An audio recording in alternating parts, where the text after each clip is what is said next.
Hello everyone, I hope you can actually hear me. I hope you're doing really well, and I'm so excited to be here for a couple of reasons because we're going to be talking about the fourth house. So understanding a little bit more of Vedic astrology, I just kind of want to keep it simple so that the general public, if they don't have the history of India or have a background in this area, I just want to make it be able, somebody can look at their chart and they're like, oh, I remember that she said this.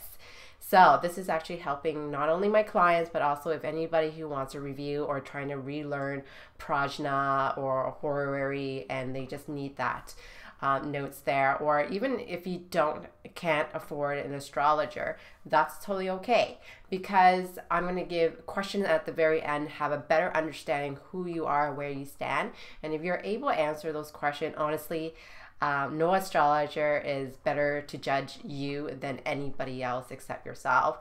And when I say judgment, I'm talking about self-reflection.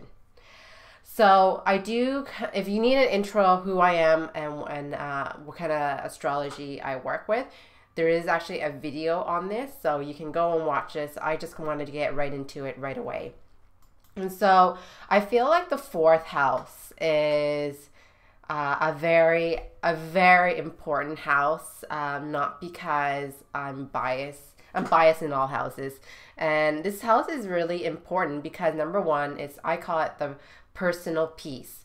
And this is where how your emotional strength, you show up in peace within yourself. So when you're on your own, how peaceful are you within yourself? How happy are you really?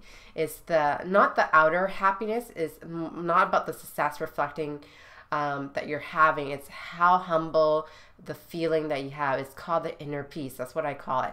The fourth house is very it's sensitive nature in our heart, and we are always easily be wounded. How do we go and protect ourselves?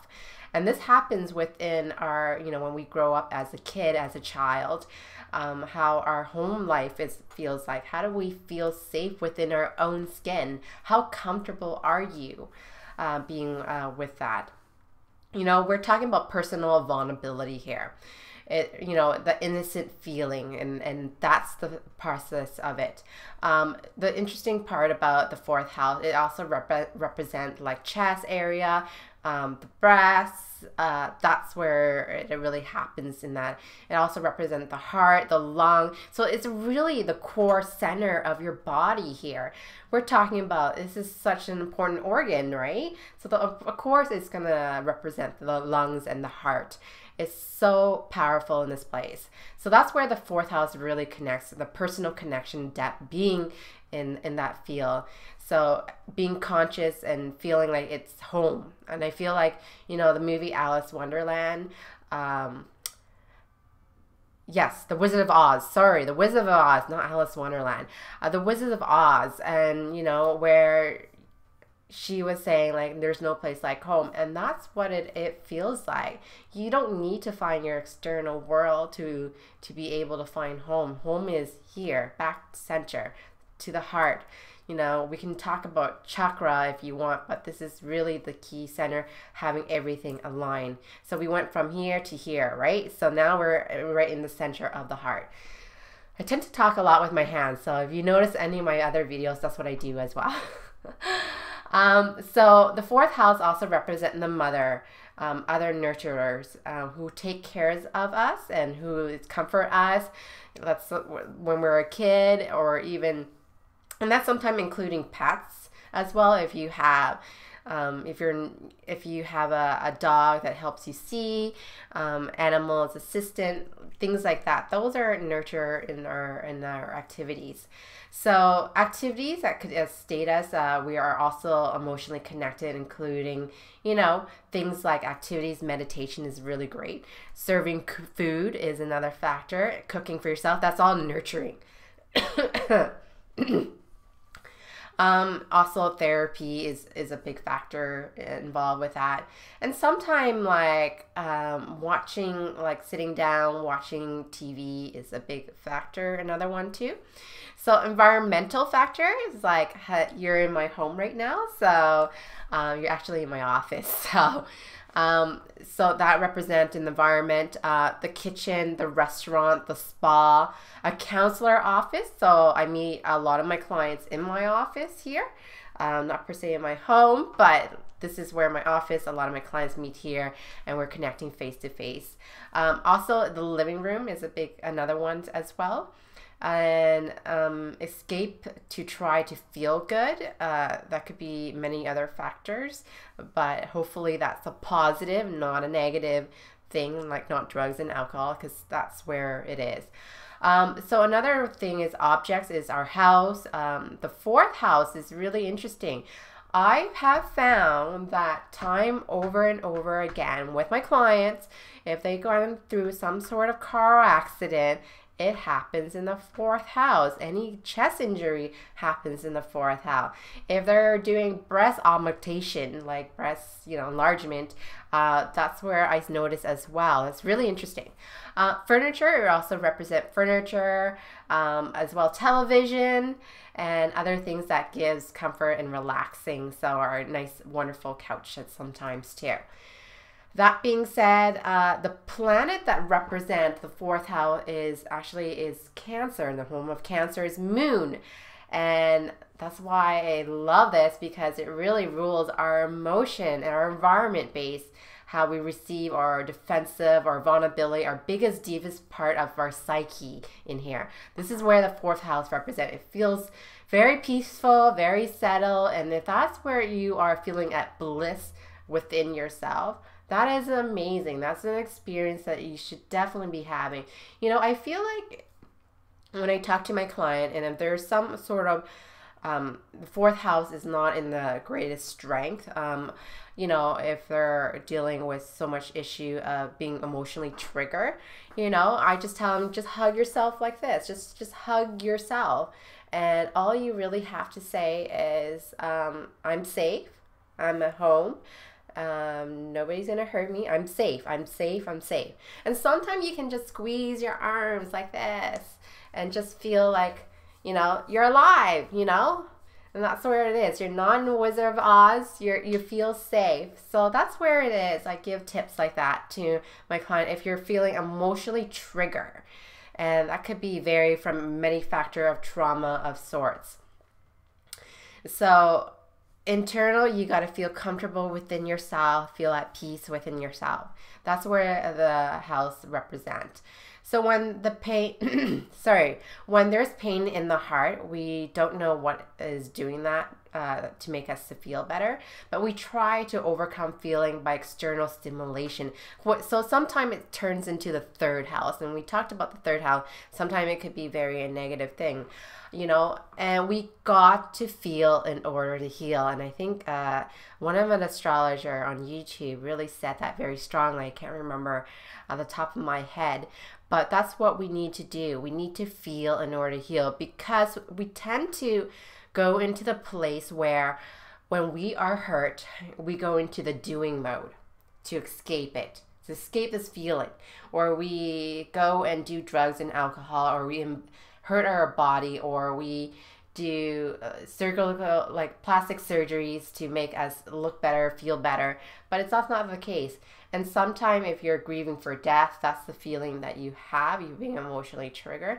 And sometimes what you have to do is go through the grieving. You can't go around it, you can't go above it, you can't go under it, you have to go through it. And that's a big factor here. And I don't want to misconcept that idea of like you need to go and do things to overcompensate or keep yourself busy. If you definitely need help, if you're the type of person who has never ever talked about certain things about your childhood or even your home life and things that makes you feel insecure or feels unsafe or whatever that might be, reach out to a coach, a therapist, somebody who doesn't judge you. I would recommend, if you have never spoken to somebody, the first thing that you need to do is be honest with yourself first. And that means talk self-therapy with yourself. You can talk to yourself first, or you can write it down in your journal so that when you are ready to do this, it feels comfortable. The story feels comfortable. You feel comfortable in the sense of ready to get healed in this area. It is the best place to do it. I just had an interview with on my YouTube channel about sexual sovereignty, and we discussed about that. If you want to learn more about that, I would recommend you going and watching that video. Back being in the fourth house, the emotional, it's all about the deep root from where everything grows in your life. So that means our life, our emotion is anchored in everything those things that shows up that needs to be retreat from this world. And that's personal desire to get the freedom from it, the stimulation of interest as well. We also have we have in our heart, the first thing that I want to say, the first is the moksha house, which is really interesting place. It's a place where we go have peaceful, clear in our mind to get away from activities and stimulation of the world. That's where it really is. And that's where it's really interesting. So in summary of everything that we have gone so far, I'd like to do a great summary of that, and then I'll go back and review anything that I have missed in my notes in this process. So the first group is our first house is about our identity. Our second house is about our value. Our third house is about our interest, lead to our inner environment that feels certain ways, and that's going into the fourth house. And sometimes we call the fourth house intuition as well. So try to be calm and reclaim your emotion and really understand where this emotion is coming from, and learn how to nurture yourself, how to get your emotion, get out of it. You can use things like Brian Katie work. She's great. She takes negative thoughts and reverse it right out into your system. Is it this feeling that you're having? Is it true? Right. And that is amazing in that part. So if you have never checked out her work, I would definitely do that. So if you're in a place where you're struggling in that area, fourth house, I have seen in areas like doing real estate. It's really great for that. Buying a home for a first time is another one. As well, being loved in your family is a big factor as well. I find and I think we talked about a little bit of prone depression, anxiety, low self-esteem, other kind of like issue in mental illness. I'm not going to get in fully deeply in this area, but I just want to give that awareness if that is being happen within your chart, or you're seeing this, or you're noticing that. And it does affect how we perceive in our life and how we work as well. And it also represents the relationship that you have with your mother as well. So that's another one. Properties. We talked about property. We talked about, animals. So it reveals really about cattle, horse, elephant, and other such areas of assets. We talked about furniture, luxury. We also talk about river properties, native. We talked about as well heart, also heart disease, infections, and lungs and chests in the area, and being satisfied. So that being said, I think, so here's a big factor as well. When we are looking at the fourth house, it also represent private affair. This is where we go home and feel safe. This is where we go and escape. There's so many reasons why so many people have like home securities and want to protect their homes. And, I'm not really supporting the whole idea about having guns in home. I'm very Canadian, by the way. If you don't know where I'm located, I'm actually Canadian. But in America, if you're watching this and you're hearing this for the first time, in America, it's very normal to have guns in home and feel protected to the family in that sort of space. But right now in the media, it's not very portrayed in that way. So it also can represent buildings, and secret life is another one. Vehicle, we talked about that. Farm, archive, and buildings, and hidden treasures as well. That all represent in the fourth house. And in our modern society, sometimes they represent father, but I find it more represent the mother in this area. So inner peace in that area. And that would actually, I want to be able to conclude that matters of what the fourth house actually represent, and why I feel like it's really important to have that house. So I got a couple questions that maybe if you can't afford an astrologer, or and want a little bit understanding, and maybe if you can answer these questions, and you can feel free, if you feel like you want to open up and share that experience, you can do that on the comment down below. I'd love to hear from you. I'm so excited to be doing this as well. So it's just a really great way, relearning what I have learned in past years about Vedic astrologies. So how do I feel within myself? That's the first question. And you should be asking that question every day. Am I feeling good? Check in with yourself. Check in with yourself. It's so important. We check out other people, but we need to check in with ourselves. How do I feel within myself? How do I really acknowledge my own feeling? That's another one. Do I actually acknowledge that I'm hurt, that everything isn't okay, or I'm actually really happy and this is what I'm really grateful for? How does your family life as a childhood, do you remember it being happy? Do you remember it being sad? Do you remember it's a struggle? What does that look like to you, and how do you carry yourself from there? And how does it actually affect you today? That's another question. And are you consider yourself to be moody? Like, do you go through up and down? And yes, all these planets, you know, especially the moon moves quite a little bit faster than the sun itself. So when you actually notice those things, how does that actually feel? So really take in that emotion and notice their mood. You know, are you eating things that triggers you, too much sugar, things like that? Or watch your mood, really. And who are you at your deepest innermost point? So let me repeat that one more time. Who are you at the deepest innermost point? Who do you want your home life to be like? So if you watch celebrities, and we're in the culture of celebrities and pop culture, and that's totally fine. And you can also look at magazine. How did your home look like? Do you like having sculpture? Like I love this art. This is one of my favorite art. It's actually a sculpture. It's carved in wood. It's actually not a picture. So, and I love it, and it's made from India. So it's one of my favorite piece in the house that I have here, and I put it in my office. So what is yours? You know, I'm sharing a little bit about me. I like art. And what about you? What do you like having in your home? What makes home feel home? That's what it is. You know, they say home sweet home. What does that look like?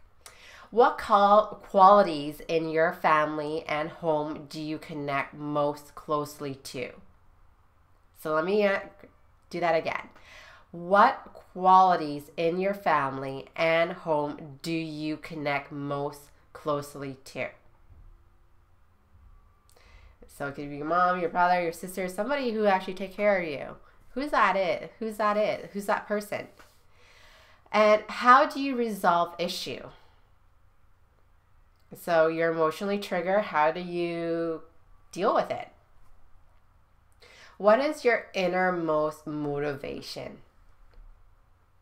So again, what is your most inner motivation? Yeah, that is amazing. Isn't that great? You know, I'm so proud of everyone here. And if you are just joining me, I'm just going to quickly check if there's any question that might arise. I sometimes do have that happening at times. And I got one person is watching, so I'm gonna go and conclude today's actually activity. And I'll see you in the 5th house. And the 5th house is one of my favorite houses because it also represents the house of romance. So I'll see you guys next time. Have a wonderful week, and I'll see you then. Bye now.